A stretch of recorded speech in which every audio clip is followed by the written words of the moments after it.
सत्य पुरुष का विवरण एवं वर्णन। सत्य पुरुष यथार्थ जगत करता है, वह कभी गर्भ में नहीं आता, रज तथा वीर्य से कदापि नहीं उत्पन्न होता। वह विषय वासना रहित एक रस और पूर्ण है।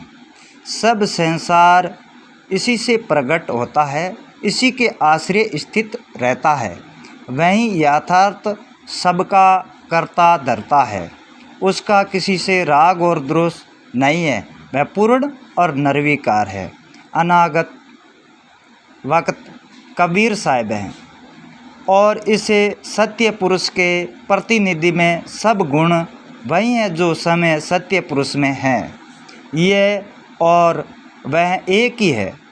इसमें और उसमें बाल बराबर का भी भिन्नता नहीं है। ज्ञानी लोग दिव्य दृष्टि से देख पाते हैं, अन्यथा अज्ञानी लोग नहीं देख पाते हैं, क्योंकि उनका सच्चा गुरु नहीं है।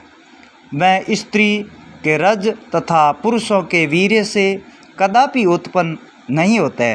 वह स्व इच्छा से निर्गुण से निर्गुण रूप में प्रकट होकर मनुष्यों की मुक्ति प्रदान करता है। इसी की आज्ञा सर्व सृष्टि पर है। उसके कई बार कहा है कि यदि उसकी इच्छा हो तो समस्त संसार की एक पल में ही मुक्ति कर दे।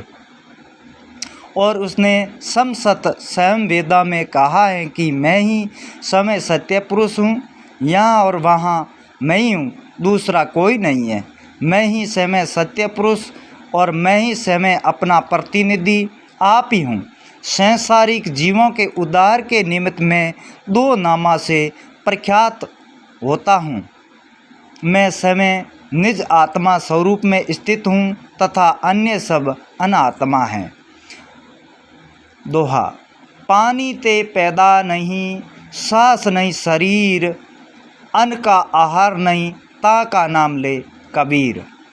कबीर कुआ एक है, पनियारी अनेक, बर्तन नारा नारा है, फिर जल सब में एक। जब सत्य पुरुष की आज्ञा होती है तब सत्य कबीर पृथ्वी पर प्रकट होते हैं। आप अपनी इच्छा अनुसार बाल, युवा और वृद्ध के रूप में धारण कर विचरते हैं। न आपका कोई रूप है और न आपका कोई विशेष नाम। आपके नाम अनंत है, पर चारों युगों में आपके चार विशेष रूप से प्रसिद्ध होते हैं। पहला जब संसार प्रकट होता है, उसी समय आप पृथ्वी पर आते हैं और मनुष्यों को उपदेश करते। जब आप इस समय यथार्थ सतयुग में सतसुकृत के नाम से विख्यात होते हैं। इसी सतसुकृत तथा सतसुकृत जी की प्रार्थना स्तुति पांचों वेद और समस्त ऋषि मुनिगण करते हैं।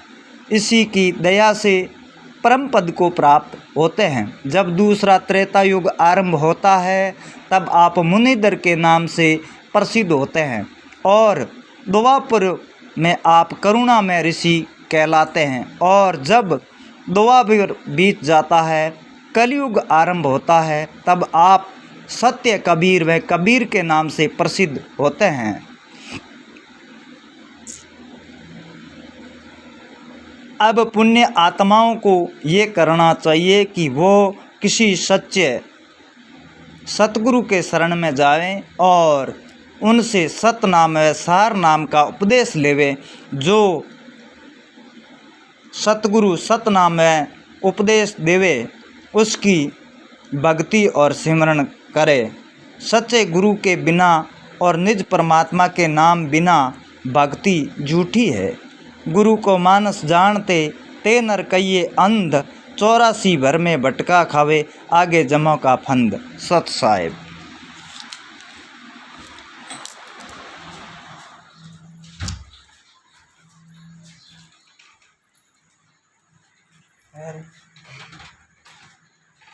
मारा बेस्ट जाएगी।